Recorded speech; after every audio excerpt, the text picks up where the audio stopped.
नमस्कार प्यारे बच्चों। तो स्वागत है आप सभी का मेरे YouTube चैनल VMC वैदिक मैथ क्लासेस पर। तो आज हम करेंगे उड़ान का विज्ञान का लेसन नंबर 6 कक्षा 7 बौद्धिक एवं रासायनिक प्रवर्तन। तो सबसे पहले यहाँ पर कार्यपत्रक नंबर 1 है प्यारे बच्चों। तो आइए इसकी स्टेटमेंट पढ़ते हैं हम। यहाँ पर क्या लिखा हुआ है, तो यहाँ लिखा हुआ है निम्नलिखित क्रियाकलाप अथवा गतिविधियों को करने के पश्चात उनमें होने वाले बदलाव अथवा परिवर्तन का ध्यान से अवलोकन करें तथा निम्नलिखित सारणी में नोट करें। तो हमें यहाँ पर कुछ गतिविधियाँ अथवा क्रियाकलाप दिए हुए हैं। हमने उनके बाद जो यहाँ लिखा हुआ है को करने के पश्चात उनमें होने वाले बदलाव अथवा परिवर्तन को हमने ध्यान से अवलोकन करना है और उसके बारे में सारणी में यहाँ पर जैसे एक पर क्रम संख्या लिखा है, फिर प्रक्रिया, फिर क्या आकार में परिवर्तन हुआ और क्या आकृति में परिवर्तन हुआ, कोई अन्य परिवर्तन। तो इनमें हमने अलग अलग वो क्रिया करने के बाद जो परिवर्तन हुए वो लिखने हैं। तो आइए देखते हैं। सबसे पहले हम यहाँ पर लिखा हुआ है क्रियाकलाप क्रमांक संख्या 1 में नंबर 1 पर लिखा हुआ है बर्फ़ का पिघलना। तो बर्फ़ के पिघलने से क्या होता है, बर्फ़ जब पिघल जाती है तो पानी बन जाता है, उसके आकार में परिवर्तन हो जाता है। तो आपने यहाँ पहले में टिक लगा देना है। दूसरे में क्या आकृति में परिवर्तन हुआ, तो हाँ आकृति भी बदल जाती है। तो यहाँ पर आकृति में भी परिवर्तन हो जाता है। जैसे अगर हम बर्फ़ की जैसे कोई आइसक्रीम लेते हैं तो वो आइसक्रीम जब पिघल जाती है कुल्फ़ी तो उसकी शेप बदल जाती है। अगला है कोई अन्य परिवर्तन। तो कोई अन्य परिवर्तन क्या है, अवस्था में परिवर्तन हो जाता है। यानी पहले बर्फ़ थी जो वो ठोस थी, जब पिघल गई तो वो क्या बन गई, द्रव बन गई। तो अवस्था में हम लिख देंगे ठोस से द्रव। तो अब सेकंड नंबर पर लिखा है मोमबत्ती का जलना। तो मोमबत्ती भी जब जलती है तो वह पिघल जाती है, तो इस तरह उसके आकार में परिवर्तन हो जाता है। क्या आकृति में परिवर्तन हुआ, तो हाँ आकृति भी उसकी बदल जाती है। वो पहले बड़ी थी अब पिघल कर छोटी हो गई है। अवस्था में परिवर्तन, तो पहले अगर हम मोमबत्ती को देखें तो ठोस रूप था, वह अब द्रव बन गया है। यहाँ पर हम ठोस से द्रव लिख देंगे। अगला है कागज़ का जलना। तो कागज़ का जलकर राख बन जाता है। तो इस प्रकार आकृति भी परिवर्तित हो जाती है और आकार भी परिवर्तित हो जाता है। तो नया पदार्थ बनता है। इसमें अन्य परिवर्तन में हम लिख देंगे राख हो, जैसे धुआं निकलता है। नंबर 4 पर है गेहूं का आटा बनना। तो इसमें भी गेहूं के आकार में परिवर्तन आ जाता है, आकृति बदल जाती है।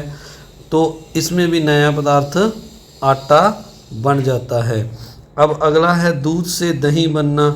तो दूध से दही बनती है तो वो तो दूध से दही भी आकार में परिवर्तन हो जाता है। दूध द्रव होता है तो दही थोड़ी सी जो है द्रव से उसका ठोस रूप, थोड़ा सा ठोस रूप कह सकते हैं हम, पर पूरी तरह ठोस नहीं, बदल जाता है आकार और आकृति। तो नया पदार्थ बनता है दही। और अगला है पानी का वाष्पन बनना। तो पानी का भी वाष्पन बनने पर उसका जो द्रव रूप है, जो आकार है, वो गैसीय रूप ले लेता है, आकार ले लेता है, यानी उसकी आकृति बदल जाती है। तो यहाँ पर भी टिक लगा देंगे। तो द्रव से वाष्पन, वाष्प क्या है, उसकी अवस्था बदल गई, यानी द्रव से वह गैस में परिवर्तित हो गया है। तो अब आगे जो लिखा हुआ है, अपने अध्यापक से चर्चा करें कि उपर्युक्त परिवर्तनों में क्या कोई नया पदार्थ बना है या केवल उसकी अवस्था में परिवर्तन हुआ है।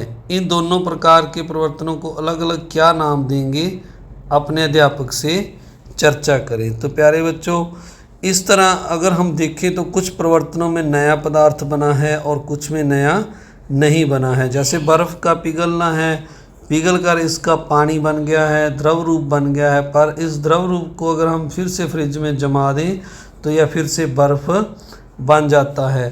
परंतु कुछ परिवर्तन ऐसे हैं, जैसे कागज़ का जलना है तो जल कर राख बन गई है इसमें, तो अब राख से हम दोबारा कागज़ नहीं बना सकते। तो यह इस तरह कुछ परिवर्तन ऐसा है जिसमें हम दोबारा से वापस नहीं आ सकते। तो ऐसे जो परिवर्तन जिसमें नया पदार्थ बनता है और पुनः हम वापस पहले वाला पदार्थ नहीं ले सकते, वो रासायनिक परिवर्तन है। जैसे कागज़ का जलना, ये रासायनिक परिवर्तन है। इस तरह भौतिक परिवर्तन जैसे बर्फ़ का पिघलना, फिर पानी को जमा दें तो फिर बर्फ़ बन जाना, ये भौतिक परिवर्तन का उदाहरण है। तो अब अगला क्वेश्चन देखते हैं कार्यपत्रक 2 में। कार्यपत्रक 2 में लिखा हुआ है, अपने आसपास होने वाले परिवर्तनों की एक सूची बनाएं और इन परिवर्तनों को वर्गीकृत करें कि किन किन परिवर्तनों को वापस पलटा जा सकता है और किन को वापस नहीं पलटा जा सकता। तो हमने यहाँ पर जैसे ये परिवर्तन लिखे हुए हैं, इनमें से बताना है कि किन को वापस पलटा जा सकता है और किन को नहीं। जैसे क्रमांक 1 में परिवर्तन के उदाहरण, क्या इन परिवर्तनों को वापस पलटा जा सकता है। क्रमांक 1 में हमें लिखा है कागज़ का जलना, तो इसको हम वापस नहीं पलट सकते, नहीं वाले में टिक लगा देंगे। दूसरा है दूध से दही बनना, तो इसको भी हम वापस नहीं पलट सकते। तीसरा है बर्फ़ का पिघलना, हाँ इसको वापस पलट सकते हैं। इसी तरह से बर्फ़ का पिघलना जो है, बर्फ़ से पिघल कर पानी बन जाता है और पानी से फिर हम बर्फ़ बना सकते हैं, तो इसलिए इसको यहाँ पर लिख देंगे, हाँ ये परिवर्तन पलटा जा सकता है। अब मोमबत्ती का जलना है प्यारे बच्चों, तो इसमें मोमबत्ती जलकर जो धागा होता है उसका जलकर राख बन जाता है, तो इसलिए इस परिवर्तन को पलटा नहीं जा सकता। परंतु प्यारे बच्चों, अगर मोम को हम इकट्ठा करके उसमें फिर से धागा डाल दें तो इस तरह इस परिवर्तन को पलटा भी जा सकता है, परंतु जो मोम में वाष्प होते हैं वो उड़ जाते हैं और एक जो उसमें धागा होता है वो राख बन जाता है। तो इसलिए हम यहाँ टिक लगा देंगे कि परिवर्तन पलटा नहीं जा सकता। अब पानी का वाष्प बनना, इसको भी पलट सकते हैं हम। पानी को दोबारा से अगर हम ठंडा कर दें वाष्प को, तो दोबारा से पानी प्राप्त हो सकता है, इसलिए हाँ लिखेंगे।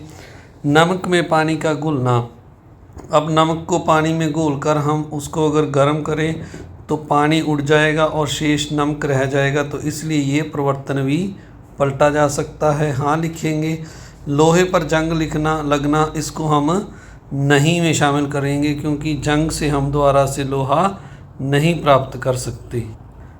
अब इसी का अगला क्वेश्चन है प्यारे बच्चों, यहाँ पर लिखा हुआ है, अपने अध्यापक से चर्चा करके हमारे आसपास होने वाले उपयोगी रासायनिक परिवर्तनों की सूची बनाएं और उनमें से उत्क्रमणीय व अनुत्क्रमणीय और बौद्धिक एवं रासायनिक में वर्गीकृत करें। तो हमने परिवर्तनों के नाम लिखने हैं जो उपयोगी हैं।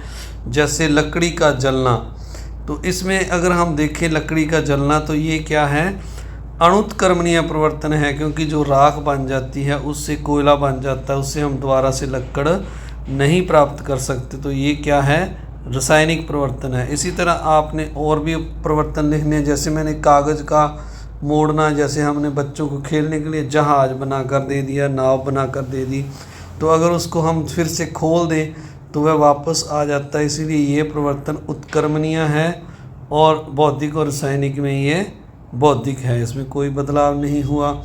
अब नंबर 3 पर मैंने लिखा है बच्चे का बढ़ना, तो जब बच्चा बड़ा होता है उसको वापस छोटा नहीं किया जा सकता, वह छोटा नहीं हो सकता, तो यह अनुत्क्रमणीय है और यहाँ पर रासायनिक परिवर्तन लिख देना है।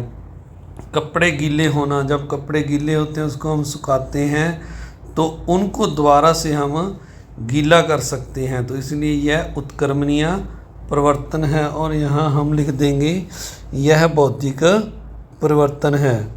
तो अब अगला जो मैंने 5 और 6, 7 नंबर आपके लिए छोड़ दिए हैं, यहाँ पर आपने खुद लिखने हैं। आप सभी का इस वीडियो को देखने के लिए बहुत बहुत धन्यवाद। इस वीडियो को आपने ज़्यादा से ज़्यादा शेयर करना है, लाइक करना है, और अगर आप चैनल पर नए हैं तो आपने चैनल को सब्सक्राइब भी ज़रूर करना है। आप सभी का बहुत बहुत धन्यवाद। Thank you very much.